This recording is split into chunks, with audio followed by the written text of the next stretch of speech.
Hi. Okay. Gut, dann darf ich beginnen und freue mich, Sie heute Abend zu dem Artist Talk zwischen MERYL MCMASTER aus Kanada und TORSTEN SCHEID begrüßen zu dürfen. Sie sehen vielleicht jetzt schon in unserem Chat, dass wir Sie kurz vorbereiten möchten. Dieser Talk ist natürlich zur Ausstellung True Pictures gedacht, an der MERYL MCMASTER teilnimmt. Wir möchten Sie bitten, die Sprecheransicht auszuwählen. Rechts oben im Bildschirm sehen Sie das und dass Sie stumm geschaltet sind und auch Ihr Bild auf schwarze Kachel geschaltet haben. Im Laufe des Gespräches und auch am Ende vor allen Dingen des Gespräches zwischen TORSTEN SCHEID und MERYL MCMASTER, das so schätzungsweise 35 oder 40 Minuten dauern wird, können Sie dann im Chat Fragen stellen und wir werden die dann an MERYL MCMASTER oder vielleicht haben Sie auch Fragen an TORSTEN SCHEID weitergeben, und so dass wir dann auch in eine kleine Kommunikation kommen. Dass der Umgang miteinander respektvoll und höflich sein soll, das brauchen wir, glaube ich, nicht weiter zu erwähnen. Sie lesen es trotzdem in der Etikette, aber ich glaube, das versteht sich von selbst. Gut, ich darf also erstmal unseren kanadischen Gast MERYL MCMASTER vorstellen mit wenigen Worten. Ich darf mich auf wenige Worte beschränken, weil Sie hoffentlich Ihre Arbeiten, es sind leider nur 2, in der Ausstellung True Pictures gesehen haben. Sie ist am Ende der Ausstellung zu sehen, im vorletzten Raum, mit 2, und Benedikt Farnschon, mein Co-Kurator, und ich haben uns im Nachhinein schon geärgert, dass es nur 2 Arbeiten sind, mit 2 überragenden Arbeiten. Wir werden wahrscheinlich im Gespräch gleich noch davon hören. MERYL MCMASTER ist die zweitjüngste in unserer Ausstellung. Sie ist 1987 geboren und ist eigentlich in Europa noch nicht so bekannt. Und Benedikt und ich haben die Hoffnung, dass sich das durch diese Ausstellung gerechtfertigterweise ändert. Ihr Gesprächspartner wird sein TORSTEN SCHEID. TORSTEN SCHEID kenne ich auch schon lange. Er ist Dozent an der Universität Hildesheim und einer der wenigen akademischen Kunsthistoriker, die sich mit Fotografie-Geschichte auskennen und vor allen Dingen auch sehr stark im zeitgenössischen Bereich sich auskennen. Also ich glaube, wenn ich mit Torsten rede, es gibt keine Position, die ich kenne und die er nicht kennt. Umgekehrt wird das wahrscheinlich eher der Fall sein. Ja, so viel zur Einleitung, und jetzt gehen wir ins Gespräch und ich übergebe die Stimme sozusagen an TORSTEN SCHEID, der sich natürlich auf Englisch mit MERYL MCMASTER unterhalten wird. Danke euch beiden schon mal im Vorfeld. Ja, vielen Dank. Danke, Stefan. Danke für die charmante Einleitung. Dass ich mich mit Fotografie auskenne, liegt vielleicht ein bisschen auch daran, dass ich, also in meiner Generation ist es tatsächlich vielleicht noch nicht so ganz unbedeutend, tatsächlich ja gar nicht Kunsthistoriker bin, sondern Kulturwissenschaftler von Hause aus. Aber vielen, vielen, vielen Dank. Und ich werde jetzt auf Englisch umswitchen und dann kriegt MERYL auch was mit. Und hello, MERYL, nice to meet you. Nice to see you again. Yeah, nice to see you. I'm switching to English now, and I've got a script with me because of having to talk to you in English now. From now on, I think it's better than switching to German, though. And this is why I need some help in the sense of vocabulary. And besides this, we've always got the images we're going to talk about. I appreciate you speaking English. So I've got some facts before we really start, because MERYL MCMASTER is, Stefan said it already, she's not that well known in Europe and not in Germany, and maybe it's good to introduce you in the first place. So we've got MERYL MCMASTER here. McMaster, it starts with this, MERYL. Canadian artist and photographer, and she's she's one of the best known artists with a Canadian at the same time playing Cree historical background. She's got both North American, Indigenous, and European ancestry. That's it. And there's Meryl, definitely, I've read some texts, no lack of cultural, critical, essayistic, or academical writings on your work. And the point in what all authors would agree is that your bicultural experience is not only a biographic fact, it's a kind of key access to your artwork, and an artwork in which you very much deal with your own identity. I hope this is true so far. MERYL MCMASTER is usually herself the protagonist in her photographic works, and she is, to your biography, she's born 1988 in Ottawa, Ontario. She finished her bachelor then in fine arts in the Ontario College in Toronto, 2010. And since then she had very, very many great exhibitions, some of which I would like to introduce. This was, for example, 2050 in the Smithsonian National Museum of American Indian in New York. There's the Momenta Biennale 2017 in Montreal Museum of Fine Arts. There was 2019, the Ryerson Image Center in Toronto, and 2020, the Canada House in London, which comes closer then to our place here. Your work, Meryl, is in part of significant public collections as well within Canada and the United States, especially. And in 2019, that's what I found out, you took part in one of the best known European, or the best known European photo festival, the Rencontres in Arles in France. And as far as I know, your work has never been shown in Germany then, and up to now. And we've got you now in the TruePictures, and thanks to the Sprengelmuseum, we've got you here. The first thing what I thought about was that we've talked quite a lot in university and also in the museum about this title, about this idea of true pictures, which comes with a question tag. Of course, it comes with a question text nowadays. And we discussed the possibility of photographic image to produce truth. This was mainly, I think, the subject of what we talked about. And getting into your work, I thought maybe we're going to switch this discussion to the other meaning, to the truth as such, and the idea of universal truth, which might be a rather Western idea, which is somewhat confronted in your work. This was not the right word, but we have to talk about this anyway. And however, we are not starting a philosophical debate now. We will look directly at a range, a selection of images of your work, images by MERYL MCMASTER. And images that are probably not so well known, so we will show them and we'll talk about them. And I've got one citing. Before that, I read text by Lindsay Nixon, and she described your work as indigenous magic realism. Let's see what this might be, Meryl. Thank you, great to have you here. So we've got the first plate, or the second one, please, ancestral.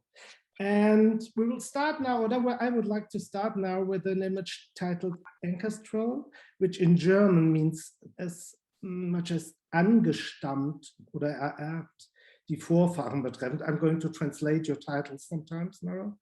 And it's the first early image in the Hannover exhibition. And I would like to talk about the second image. Stefan already mentioned that there are only 2 images of your work in the exhibition, but the second one is a rather new one. It's called From a Still Unquiet Place. That means also von einem immer noch unruhigen Ort. And it's, I think, a very impressive, and at the same time, very complex image, full of meaning, ambiguous as well. So we start with this, and this is an early work you've done as a nearly teenager. You must have been. No, well, I don't think. You did it in 2008, and you did your bachelor in 2010. So yeah. It was while studying, and so you just became 20 years old. Yeah. And it's a rather simple setting. At the same time, it's a very precise work. And for this, it's part of a series. I think there are more than 20 on your website I've seen.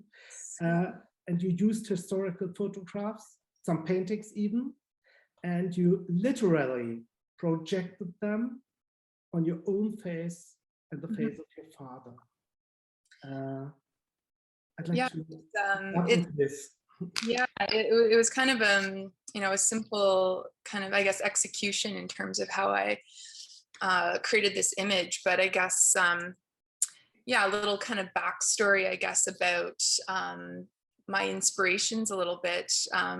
You know, as I'm sure Stefan mentioned, but I didn't understand in German, but you know, I mean, my work is you know, has kind of explored, I guess, this kind of performative photography, I guess, kind of subject matter. And I'm kind of mostly using myself as the subject. And in some cases, they're kind of more classic portraits like this one you see, or they're kind of more placing myself in these kind of various dreamlike scenarios for the camera. And you know, kind of beginning with this image, I've always been,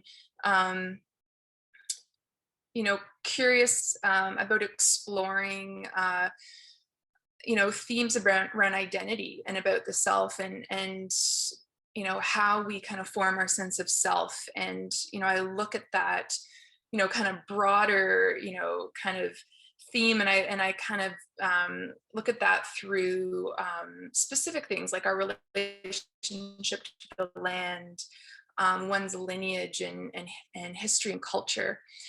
And you know, I you know, come from, as you kind of mentioned, I come from, you know, two very different heritages. On my father's side, who is Nehio, or Plains Cree in English. And that side of my family comes from, you know, the middle of Canada, which, you know, they call the prairies in Saskatchewan. And then on my mother's side, I get more of, you know, a European heritage, Scottish, English, and Dutch. And, you know, those, you know, that's kind of a starting point in some of my work in terms of how I start to kind of understand myself. I kind of dive into looking at the past in a way, and how that influences, you know, the present, and you know, how I understand the world as well, looking through, you know, being brought up in kind of these two different, you know, lineages and cultures, and you know, I look at the world in a certain way because of that. And so yeah, so you know, you know, that's kind of you know, some of the kind of beginning points, I guess, in terms of my background and how I, you know, I kind of enter my work. But all my work really starts with kind of personal contemplations, kind of about myself, but then also what's going on in the world kind of around me. And so Ancestral was actually one of the first series, photographic series that I did, that was exploring a part of my background, and exploring my Nehio, my Plains Cree ancestors. And you know, it kind of started out with, I wanted to look at my own family photographs, and yeah, kind of have this kind of you know, I had this idea of kind of combining photographs portraits of my family with my own face, and kind of, you know, looking at kind of this way of projecting an image onto my body. But the photographs of my family weren't to the quality that I needed them. They were either very far away, you couldn't really make out facial features. So I ended up kind of exploring, maybe in a broader sense, my ancestors. And so I researched and collected various historical photographic portraits and paintings from the late 19th century. Of various Indigenous men and women of different ages from across the Great Plains in what's now called the United States. And they were from photographers Edward Curtis, Will Soule, and the painter George Catlin. And yeah, how I chose the images, you know, I was looking at, they had a giant catalog of images they took. And, you know, as I was kind of looking through these books and slides, I kind of chose portraits that really, I guess, you know, hit me with some sort of impact. And maybe when I looked at them, they kind of reminded me, you know, of a relative or ancestor of myself when I was thinking of my family portraits. Or maybe they had some sort of strength or kind of this quiet power that was kind of intriguing. And so, yeah, so I scanned a lot of these portraits and slides. And then, as you were mentioning, in the studio, blackened space in the studio, using a digital projector, projected these images onto my face. And I had painted my face white to act almost like a screen so that the images would show up. Yeah, I mean, I guess why I ended up kind of going around this route of choosing, you know, artists or, you know, these men that they didn't have any, you know, Indigenous heritage, but these artists or these men, you know, they've really impacted in some way how Indigenous peoples are seen. And you know, kind of their objectives with their work was to kind of document as much First Nation kind of traditional life as possible. And because they kind of believed that Indigenous peoples were disappearing and that their way of life must be collected at once, or this kind of opportunity would be lost. And many of their images kind of represented these ideals, and you know, kind of this imagery was kind of designed to kind of create these like timeless visions of Indigenous cultures at a time when, you know, modern amenities, you know, governments forced, you know, assimilation of people,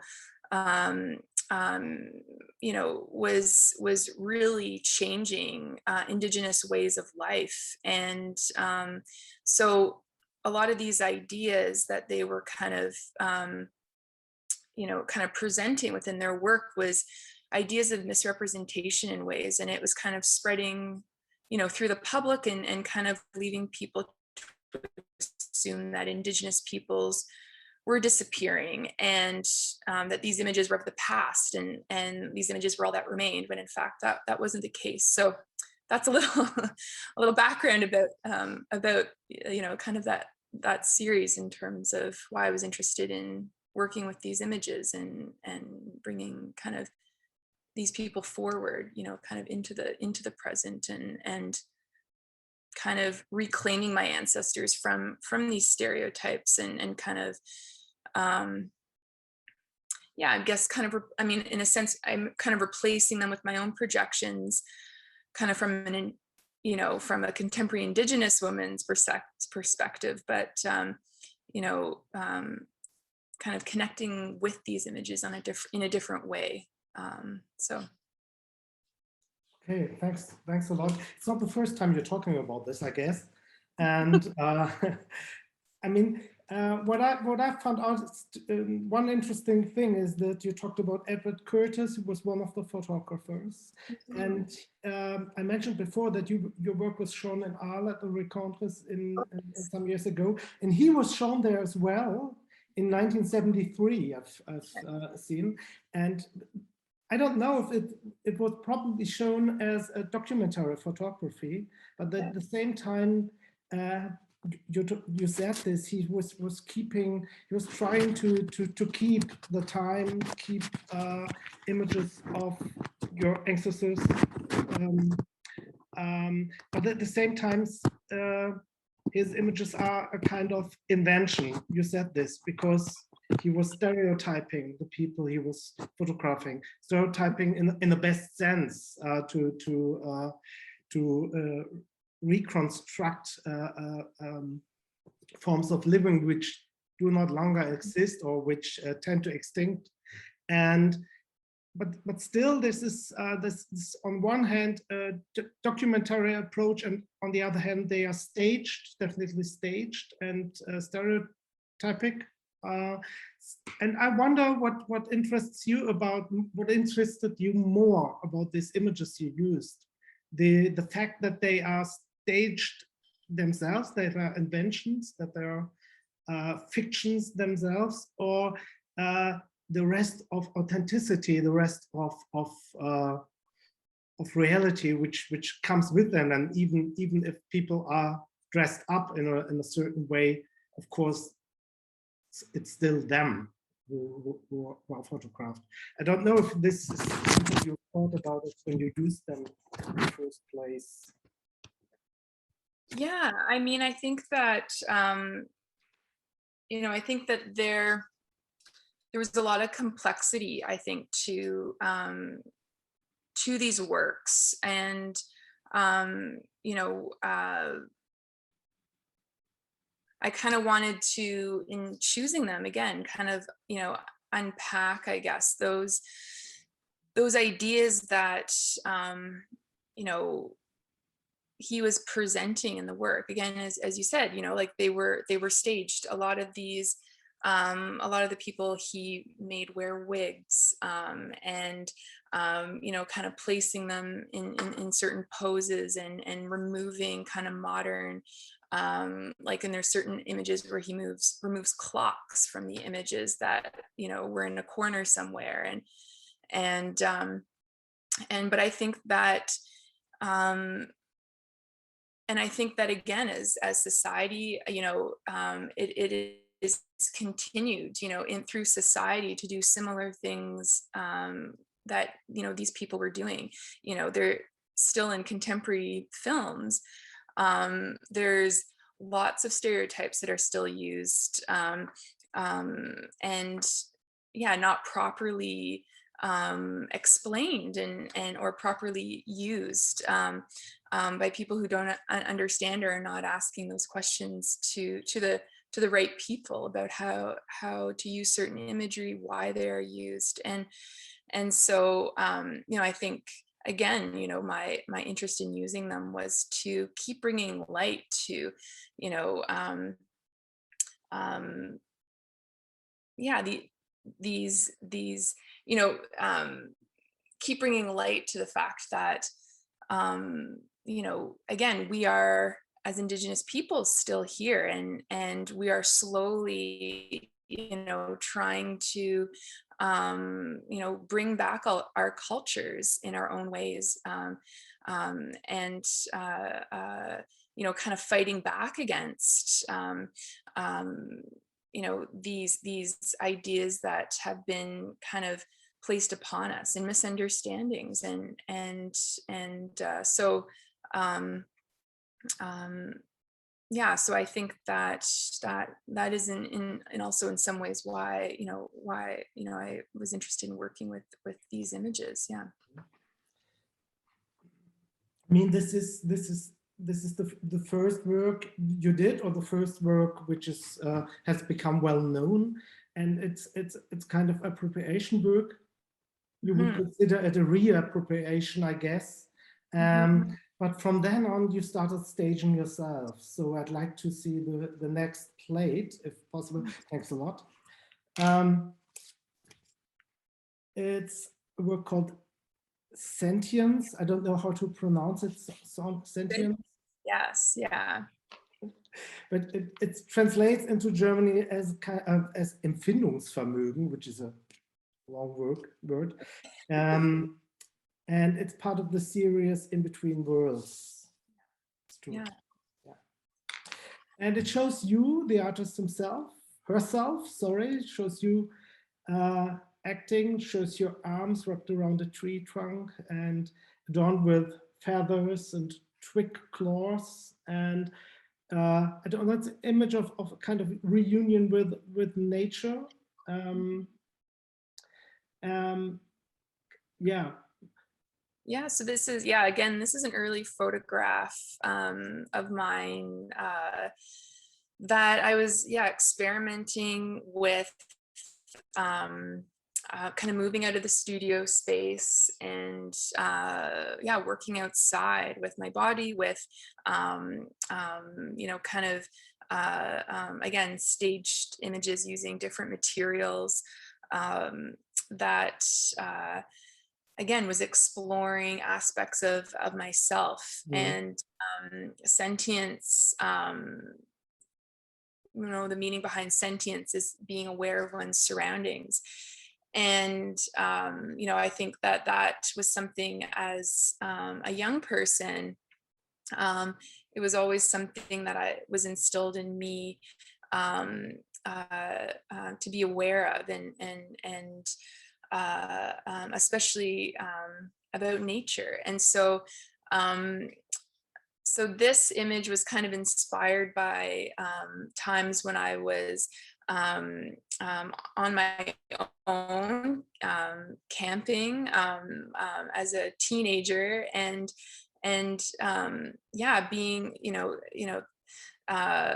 being alone in the dark and hearing noises, and your imagination's kind of running wild with, you know, kind of what's out there. And so it was kind of that was kind of an inspiration for this image, is kind of, you know, my imagination running wild about what's around me, and feeling, you know, kind of, I guess, kind of, you know, powerless in a way.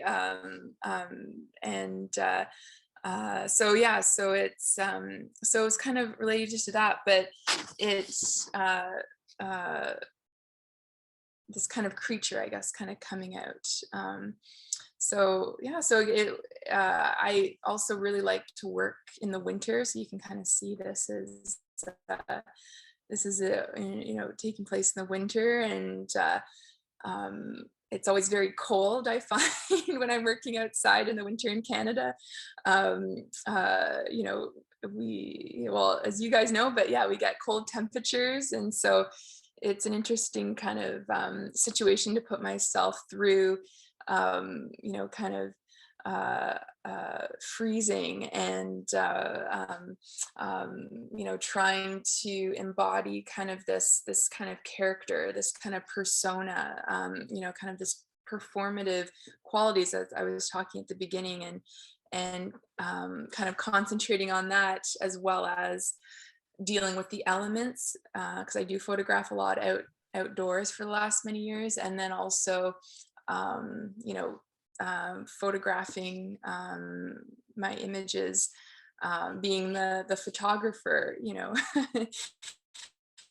So there's a lot that's happening within a photograph like this, that you know, I'm glad it doesn't come across, you know. It's you know, it so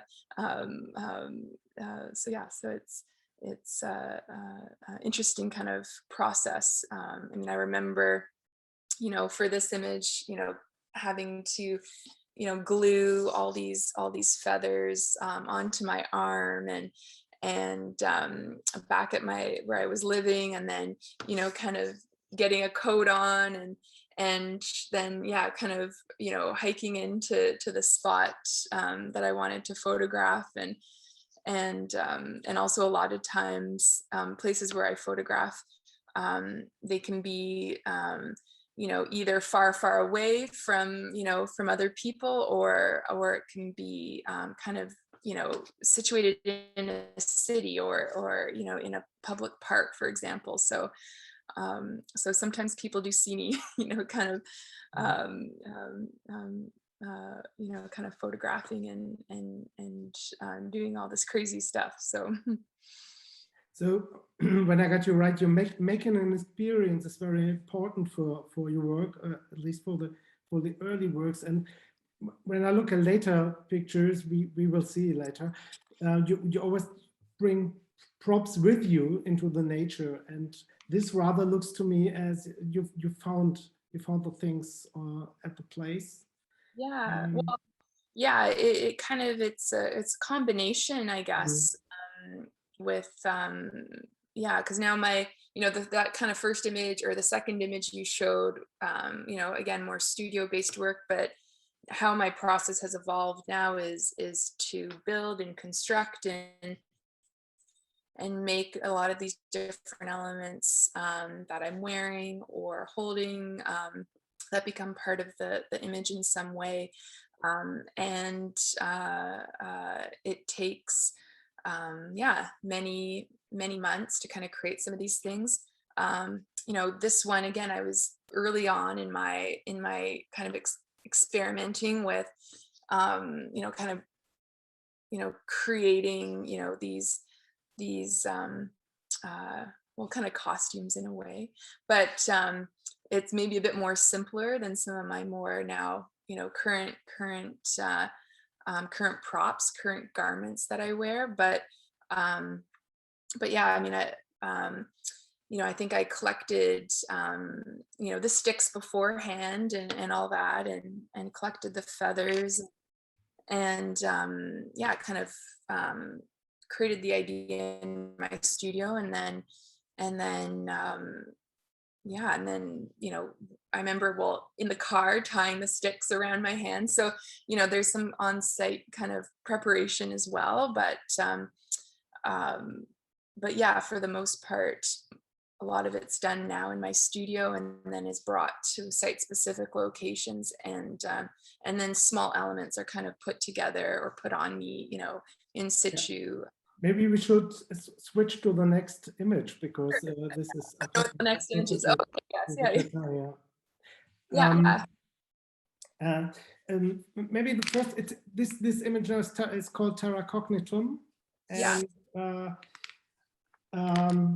yeah, it's, yeah, well, this one, I mean, this actually was shot inside in my house in a room.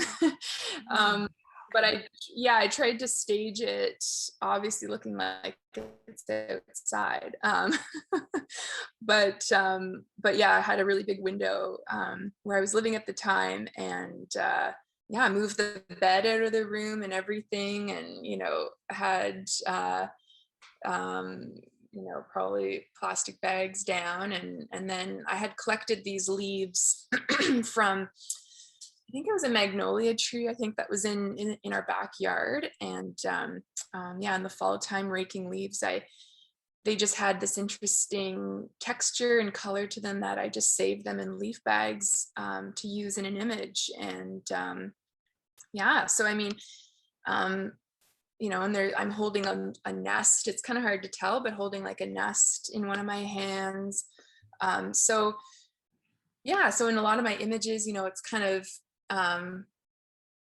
there's a lot of collecting of objects, you know, over a year's time or longer, that, you know, I kind of keep in my studio, and then when kind of an idea rises that kind of fits with an object, you know, I'll pull it out or you know, use it. But yeah, this, I knew that because I was going to be kind of in this reclined position, and I had this kind of this beadwork that I was laying over my body, or having help laid over my body, you know, it'd be hard to photograph this outside,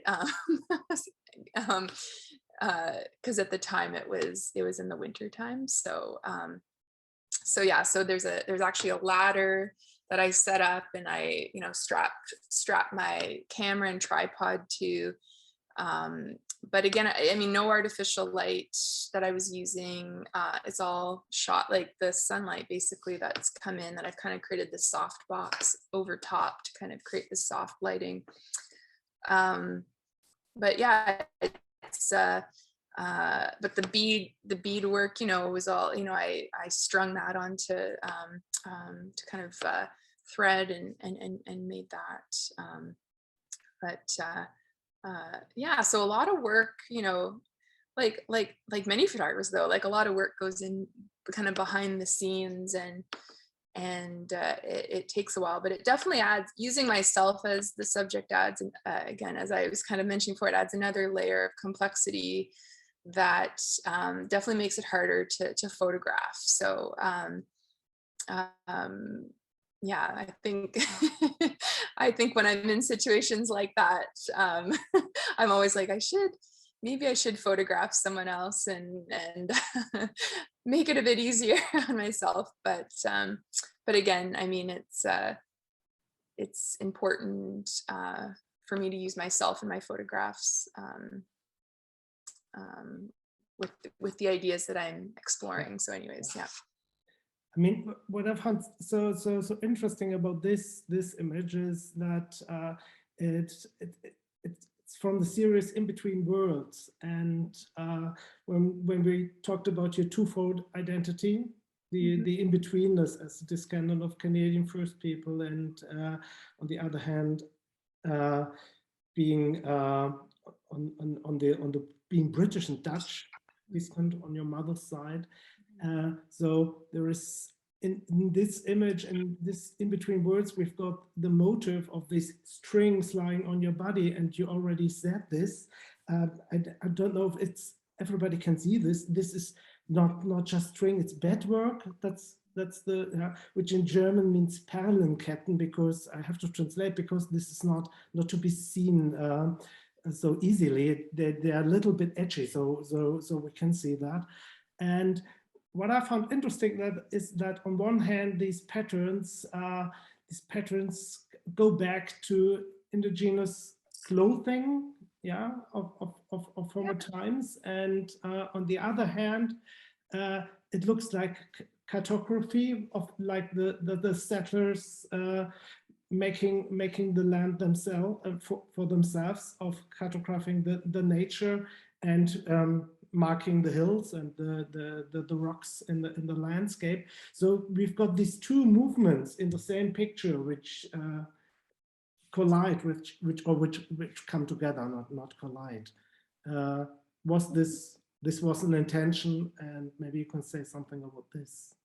Yeah, so it might be hard for people to see, but yeah, it's seed beads. I don't know if there's a translation in German, but they're little tiny kind of glass beads, very, very, very tiny. And you know, in pre-contact, you know, with the indigenous and Europeans, you know, indigenous people didn't have beads, but when contact happened, beads were something that Europeans traded with indigenous people. And then First Nations people, you know, over time incorporated beadwork into their garments and yeah, different articles of clothing, and now beadwork is, yeah, something that's yeah, part of our traditions in adorning certain items, and again, clothing or objects. And so, you know, I was interested in using you know, kind of this you know, this kind of this very, very small object, and then creating, you know, kind of my own beadwork pattern, but in the shape of a topographic map, you know, which yeah, as you mentioned, would have been you know, how, you know, Europeans would have, early mapping would have been done on a landscape. And so it kind of references, you know, this kind of pattern of a map, you know, kind of references like exploration and colonization. But then it also kind of represents my connection to the land as well. And you know, I've kind of laid the circles, these kind of concentric circles of the topographic map, you know, kind of in a certain way, you know, yeah, they're not, there's spaces, I guess, that, you know, this kind of map doesn't cover. And, you know, I guess to me that was kind of speaking, you know, to, you know, kind of these missing links, maybe within myself that, you know, is kind of this continued exploration and understanding of myself. That's what kind of those, you know, maybe missing parts kind of represent. So yeah, so that's kind of a little bit about.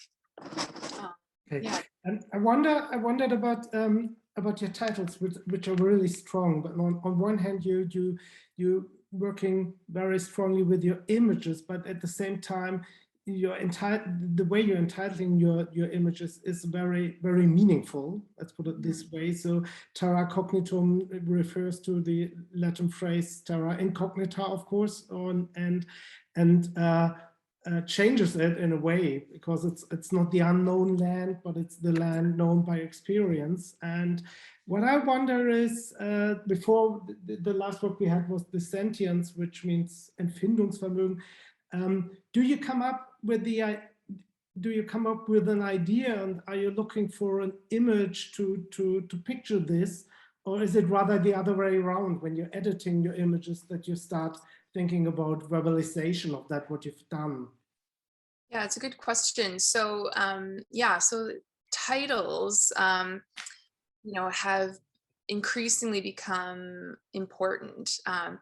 Like, for example, with the ancestral, you know, I was still in university and I wasn't, you know,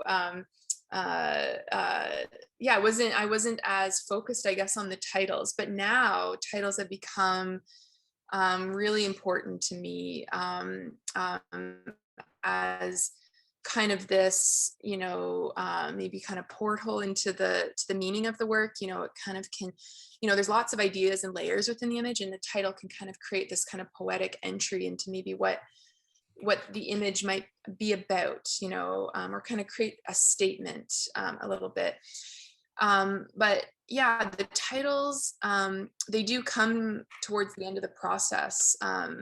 You know, I'm always thinking about titles, like, also, I'm always kind of sketching little ideas out, you know, just as an everyday kind of thing. But yeah, the titles, so once I've kind of, yeah, finished, you know, photographing the image and kind of chosen the image or the images, yeah, then figuring out the title is kind of the last part. And, you know, I guess it's a very tricky process. You know, it's, you know, I have all sorts of notes about what the image kind of speaks to me about. And then I kind of take those and then I kind of search for words, I guess, you know, sometimes, you know, using thesauruses, sometimes it's, yeah, reading books. Yeah, like, you know, different ways of kind of,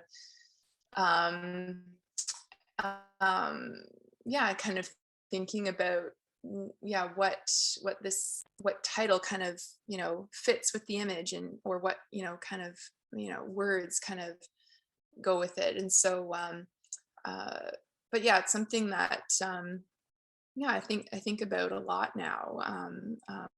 And it's, yeah, it's sometimes, you know, just as challenging as trying to figure out the image, you know, kind of so yeah. Yeah, if that, hopefully that answers your question. Maybe we go to the next plate and then, yeah, thank you. Because in here we've got the concept again of writing, of written history, let's say, and the image Yeah. of yourself standing in front of a tree.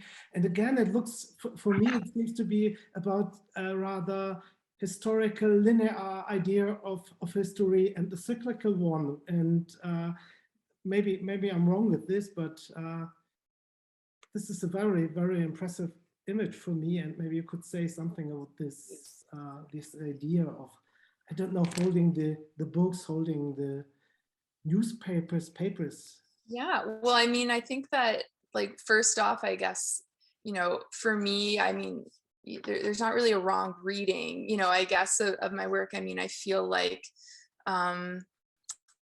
yes, I do have lots of ideas with my images, but then also once it kind of leaves my studio space, it also kind of takes on, different meanings for different people. And that's also what I like about, kind of creating again, these kind of dreamlike scenarios, these, quasi kind of fictional, is that just people also can have the chance to kind of escape and kind of our everyday world and kind of can go on a bit of their own journey when they kind of look at the images. So yeah, so I love your reading, and it's along the same lines as what I was kind of, thinking about. So this image is called Time's Gravity. And yeah, I was, again, thinking about the passing of time. Mm. And I was, again, thinking about trying to kind of understand myself, in this world, and these books, these journals, these maybe snippets of my memory, these can kind of represent lots of different things, but let's say they're kind of these journals, of kind of my life. And I was inspired originally, for this image. I was looking at, they're called winter counts, and they were, certain indigenous nations used this form of drawing on hide, and they were kind of a pictorial calendar, that, again, they would be very simple drawings done on an animal hide, and they would depict important moments that would happen to that community of people throughout the year. It could be a death, it could be something that was, again, like, kind of a poignant kind of moment for them. And so I was inspired by these winter counts to do my own winter counts. So again, it's hard to see on a screen, but if you ever see the image up, in person or up close, you'll see on the spines of all these kind of books are drawings that I did that represent an important moment in, kind of each of the years, kind of my life up until that point. I think it was 26 or something. So so they're moments that I feel like, changed me, maybe led me down a different kind of path, maybe enlightened me in some way. And so that's kind of drawn on the spines of the book, and then then I'm kind of holding these moments, I guess. But then it also represents to me, I've stuffed in the middle of these books pages from history books. Mm-hmm. And so it also to me kind of represents, being again between, these very different histories, and kind of being a representation of that and a product of that. And so so I'm kind of holding these, and kind of my arms are kind of outstretched, kind of like a bird, and so so I guess that that's a little bit about that. And and again, in the title, just thinking about,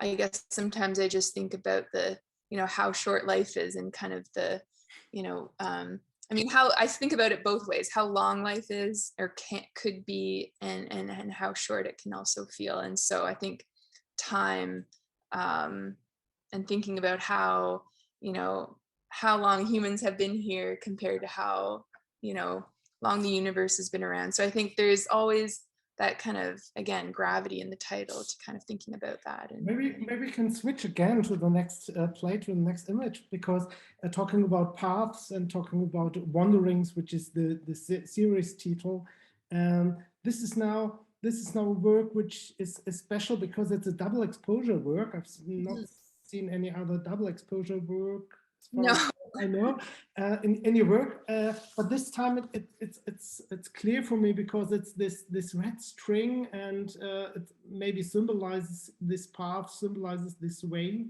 and you're walking, you're on your way, and for me it reminded me to the Greek mythology when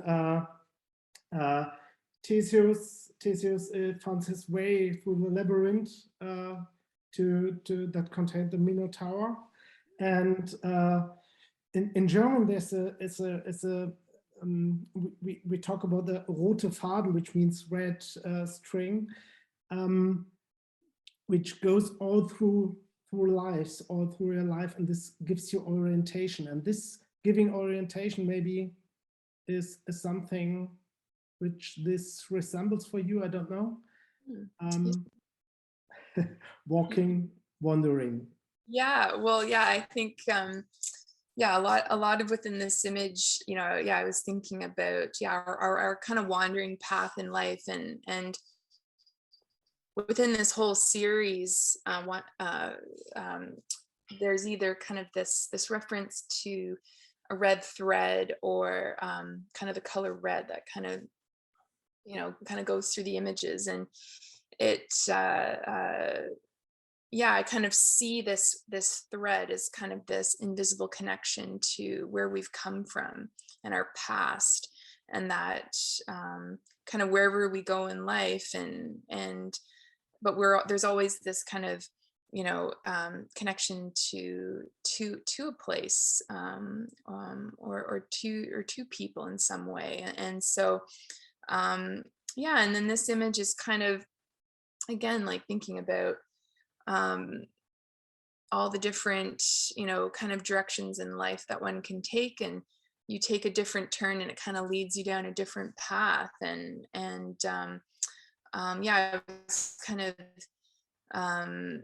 yeah, kind of carrying this thread through the landscape, and taking many pictures kind of along this kind of path that I was walking, and kind of letting this, you know, thread kind of trail behind me. And so this is kind of the image that came of it. But that's an interesting, yeah, anecdote you shared. I'll have to look into that more. Yeah. Okay, I've got another point to make in context with this red thread, and this time I'd like to talk about the red, because what I've noted here is, for me, it looks like it's not the string which is red colored, but the color comes in form of a string. And maybe when we switch to the next plate, please, it's now blue and it's red hand again. This is so impressive for me, the way you work with color, and now the color comes as paint to me. It's the bluishness, it's the material itself, and this is interesting. And maybe you can say something about this blue and red, and you've always got the snow, the white, white as well. So yeah, this is impressive. Oh, thank you. Well, yeah, as I said earlier, I do like to work in the winter, you know. Well, I like all the seasons in different ways, but yeah, winter definitely has this very it has this kind of, it draws me, I guess, you know, to wanting to photograph in it. But yeah, this image, I mean, again, was shot in my backyard. So again, some images, I mean, this is one of my earlier ones. So, you know, I was working, sometimes I work close to home, and then other times I travel always. But yeah, this one was a little bit more logistically tricky because I was working with all these kind of bowls of water. And again, it was like minus, I don't know, it would have been minus 20, between minus 20, minus 30. So these kind of shallow pools of water was like kept freezing actually because it was so cold. So I had to actually poke them with sticks. So some of them actually you see, and it was also the wind a little bit, but you'll see the water's actually in movement, and that's because I had to like poke them with sticks so that you could see the reflection of the trees that were above me, because I really wanted kind of, yeah, that reflection of the trees. But yeah, there are all these little vessels I collected, and I painted this kind of dark blue. I kind of wanted this feeling of the night sky. And because originally I was actually inspired. I had been traveling in Peru, and we were up actually on Machu Picchu, and our guide was telling us about how you could see in some of the rocks on top of Machu Picchu, there was kind of these kind of indents that had been, kind of carved out. And they used to do this, and they used to fill up these kind of indents and create these kind of pools of water, and that they would study the sky, look at the night sky. So instead of kind of looking up and like craning their neck all the time, they would study the sky looking down. Okay. Yeah. And I always thought that was really interesting kind of visual. And so I was kind of inspired by that, and kind of, creating these pools of water, and kind of, studying the night sky, kind of thinking about that. And because in lots of different cultures, even within indigenous cultures, studying the sky and the stars and the stories within that is very important and part of our storytelling. And so as well as in European, astronomy and all that is something that I think is a widespread kind of interest historically within cultures. So within that image, that's what I wanted to kind of create, but then kind of obviously, kind of surrounded by this kind of white landscape, this kind of snow, and kind of reaching out in kind of curiosity, and so. Okay, talking about curiosity, the next one we've got is fairy tale kind of image, and for me it looks a little bit like a film still of a fantasy film or something, and we should keep this short now because I'd like to come to the last one then, but this is a sequence, and you're sending bottles, message in a bottle, and again, you did bring them. You obviously planned to stage these images. Whom are you sending bottles to? Well, that's the. Yeah, are you asking for help, or was it? No. So this image, again, this is a more of a recent image that I took, and with this whole series, I had the opportunity to travel to site-specific locations across Canada, and I was really, again, contemplating kind of time and kind of these countless cycles of life that has kind of occurred across these landscapes. And this specific image was taken in Newfoundland at a place called Green Point geological site.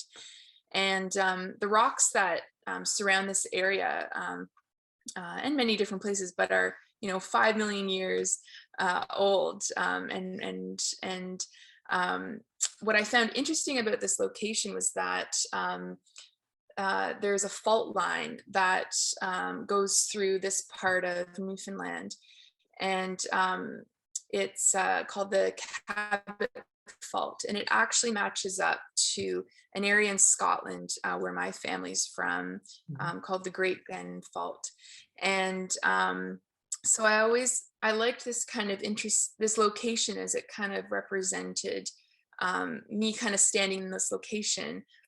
These fault lines, I should have said, would have many millions of years ago would have matched up, I guess, and then over time they've kind of separated.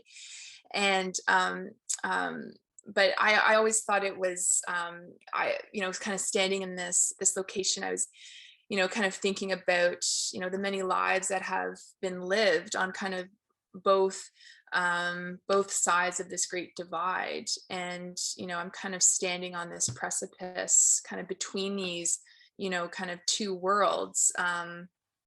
And I guess with like these bottles, I kind of have these messages in the bottle.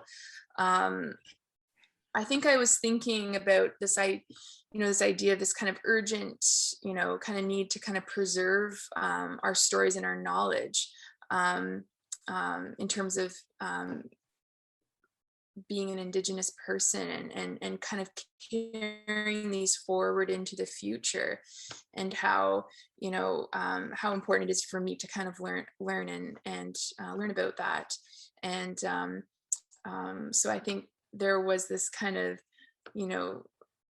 sending these stories or knowledge and wisdom kind of into the future, or yeah, so that, I think that was a little bit of what I was thinking about, but yeah. Okay, so if we go to the next plate, please now come to the final plate. And this is now again an image which is in the exhibition in Hannover, and Yeah. it's a large print, and unfortunately for me here, it's or for people who participate, they cannot see it too close, but this is so full of elements again, because we've got this prairie landscape, the ZEITGENÖSSISCHE one. Is that the is it ZEITGENÖSSISCHE one? Hard to say. Saskatchewan. Saskatchewan, okay. So where you took the photograph, and you've got this landscape again, and then you've got props which remind me of this pattern, which looks rather European, which looks rather Scottish, and you've got the feathers on your head, and you've got these amulets, and you've got the necklace, or what this is. And if I saw this right, there are small amulets which bury or which take photographs in them again. So this seems to me rather complex, complex prop up staging. And what for me is so uneasy about this image is that on one hand, it looks for me like one of these back figures we know from the Western painting, and which is rather familiar to me. And at the same time, I'm not really sure if I've got a back figure, because it never turns right to me. I'm very uneasy about this figure, and I even I took some knives and I'd hold it like this and that to find out what we're actually looking at. And this is really, it must be your front though, I think for reasons of human Anatomy, no. So this is Yeah. full of information, full of, and again, it's from a still unquiet place. So it seems to be, again, very much in between. And it seems to be not only in between the heritage, but in between times again. And yeah. The bell rings, obviously. Yeah. Well, yeah. So, to answer your kind of your technical question, I guess, first is that, yeah, I'm actually, this is my back is to the camera. Yeah. So, and the funny thing is several people have also mentioned, and I think it's because obviously I'm in the photo and I was there and all that, so I know it's my back, but I've had lots of people think that their question, like, are you facing the camera? Because or are you, but no, I'm heading away from the camera. And so this so in this photograph, you'll see that I'm kind of like in many of my photographs, but kind of referencing my heritages and certain kind of symbols and stories that enter into the photograph. And again, that's my way of connecting to my ancestors and to my living relatives.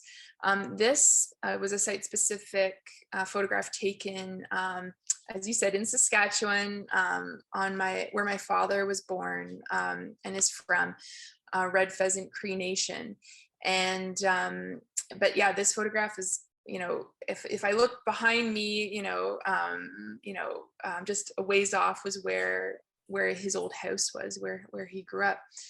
And so it's a really personal place for me, somewhere where I have visited often, but also the landscape not only holds happy memories, but also is, it also holds a lot of history and a lot of, let's say, difficult moments, difficult memories, and I'll kind of get into that in a second, but you'll see on my head, I have this big feather kind of headdress, and that references a specific headdress called a dog soldier headdress that was actually originally a different First Nation, the Cheyenne Nation, originally,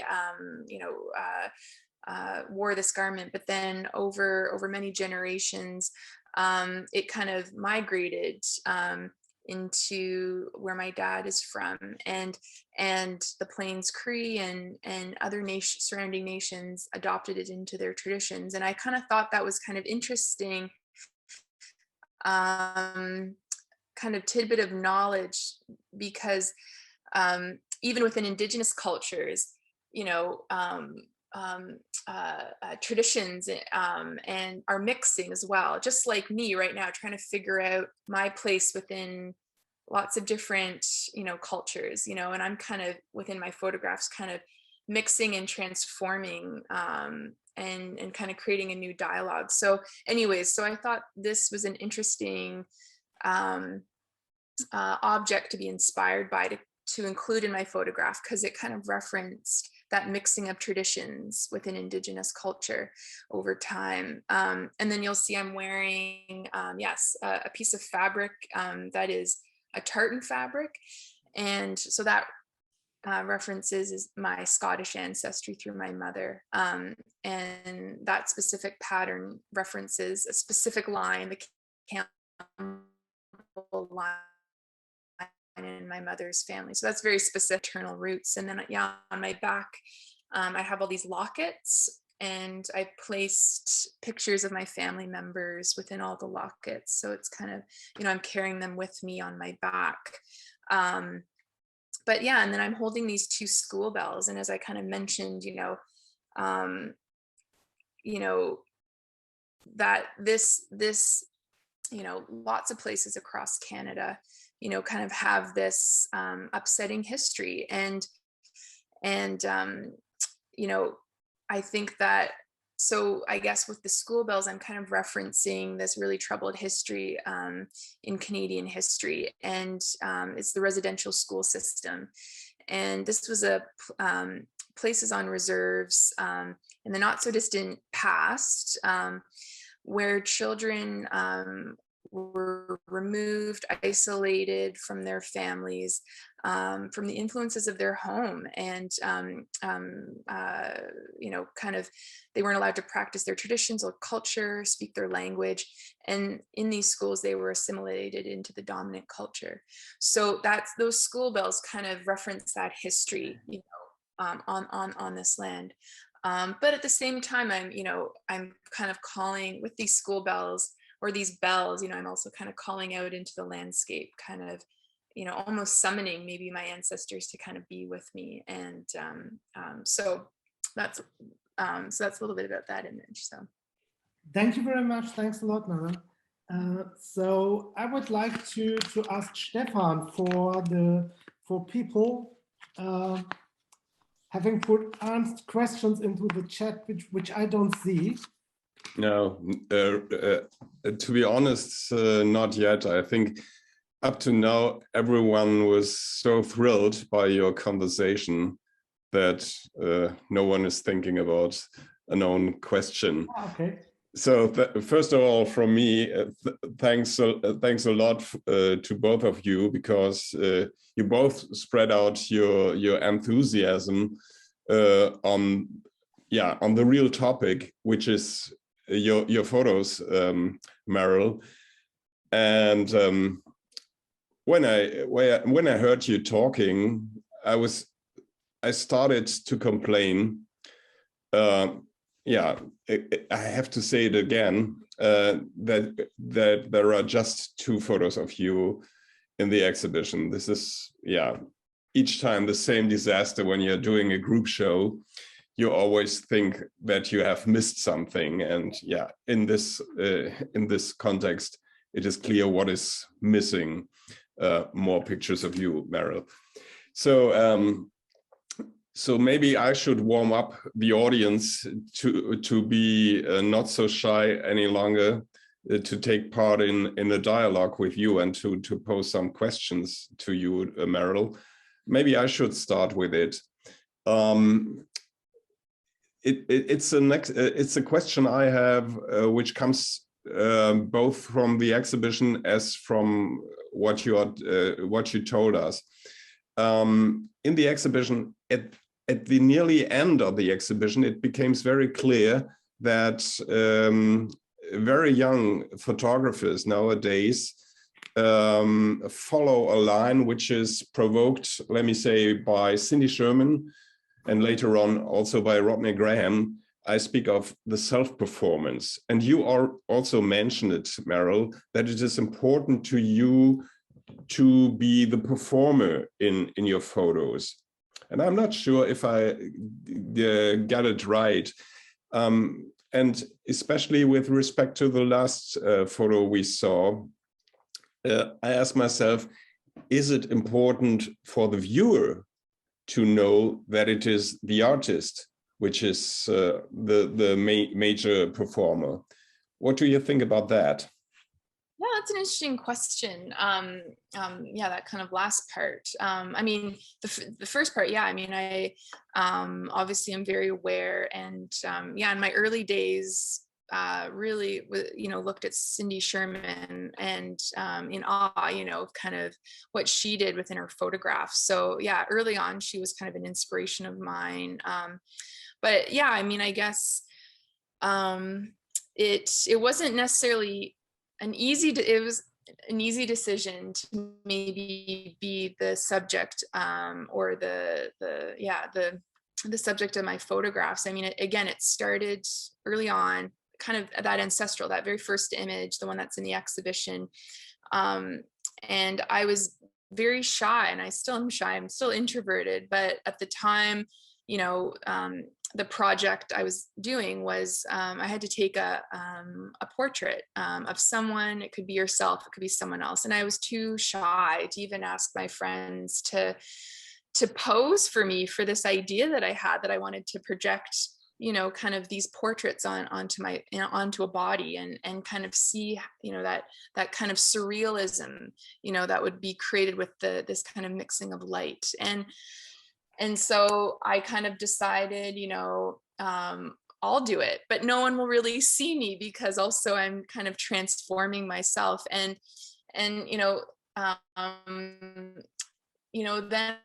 as I was kind of continuing and starting to try to build my voice as an artist, again, as I was, as people are now kind of aware of, is that I speak from a very personal place. My inspiration starts from a personal place. It may kind of then branch out to broader ideas and subject matter, but I guess it's hard to put someone in my head in terms of, creating the feeling maybe that I want from my images, and so it only makes sense to kind of work with myself. And again, I'm, kind of transforming myself. Sometimes I paint my face, or I'm that last picture that's also in the exhibition. I mean, you don't even see my head. But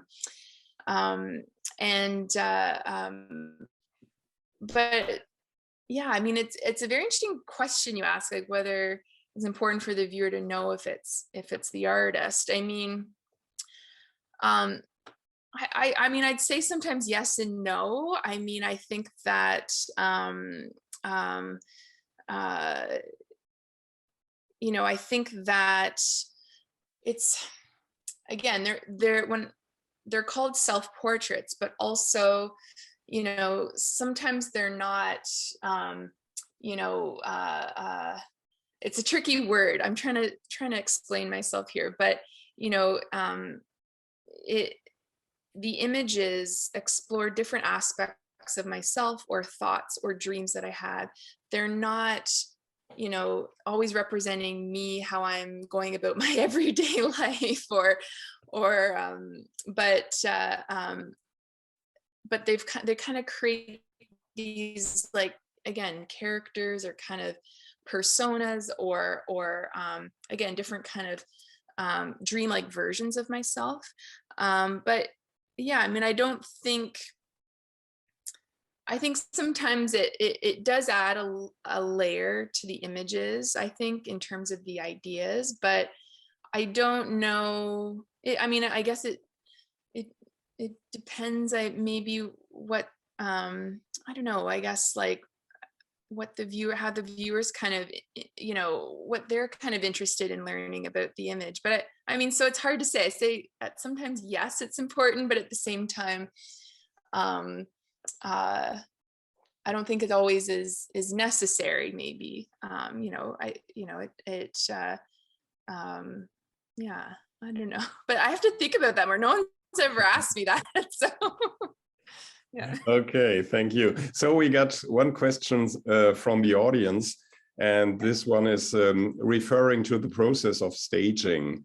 It's are you alone when you're working in the landscape? Okay. Yeah, so no, I'm not alone. My very beginning images, I was. So the image where I'm wrapped around a tree, that was my first time venturing out, you know, those early images in 2010. But no, then things became very complicated, and I needed help. You know, whether it was to carry, you know, help carry materials out to these different locations. Yeah, so I mean, I work with one, maybe two people, never more than that. Again, because I'm shy, and it's just, the more people are around, it just becomes too much of this kind of production, and it just kind of, yeah, it's just, I get maybe two in my head, maybe. So yeah, so I work with people who I'm familiar with or that I'm close to, friends, family, and they have no background in photography. So that I'm always, every time in a photo shoot, I'm like, oh, I need to work with a photographer, because I'm like yelling back, no, you have to do this, you know, because if sometimes I'm in these really crazy costumes, and it's a lot to get me out and in. But so how it works, I guess, is that my camera's on a tripod. So and I, again, set up everything, exposure and all that, you know, picking the lenses and all that, get it all set up, and I'm marking on the ground where, you know, where I need to stand. And then when I'm ready to take the photograph, you know, then I go in front, and I just ask, again, whoever I'm working with, either to press the shutter very quickly in succession while I'm moving around, or if it's possible, I can hide a wireless remote that I can click in my hand, and the viewer doesn't see. So I do it that way. And again, it's, you know, I don't know, it could be 30 seconds, you know, it could be a minute, could be longer, but usually it's, yeah, it's kind of these short kind of, I mean, it feels long in my head, but if it's kind of these, like, you know, short kind of, you know, I'm starting to get warmed up, and they're kind of clicking, and then I kind of have to see, you know, how it's all looking. And so I'll kind of emerge out of the image, kind of review it, because now I shoot digitally. And again, I was shooting that one where I'm wrapped around the tree, that's on film. So, but anyways, I've changed changed formats a little bit, but yeah, and so I kind of do that. I'm kind of going back and forth because the light changes, and again, I don't use any artificial light that I'm taking with me. So so light changes really fast, especially the times of day that I photograph. So so it's that process, kind of back and forth until I feel like I've kind of gotten the image, and I could be out for 20 minutes, I could be out for an hour, I could be out for 3 hours. It really depends, again, on the light quality I want, you know, again, the mood, you know, sometimes it takes me a bit longer to kind of get going. So hopefully that. Okay. So thank you. So as there are no other following questions, I guess it's just the symbol that that your answers are so satisfying for all of us and so thrilling that we keep calm. And maybe on the other way around, for a practical reason, or the whole audience is becoming hungry. Yes. As I do. So I just got the idea, maybe you have spare time in the next 2 weeks and just come along to Hannover to see your 2 photos hanging in the exhibition. Otherwise, you should follow the exhibition to Salzburg. You know, it moves to Salzburg in March, and we will see, or just by your photos, we will see you again there. So it would be a dream, but just come along and feel invited by us, by the museum and the whole enthusiastic audience we have tonight.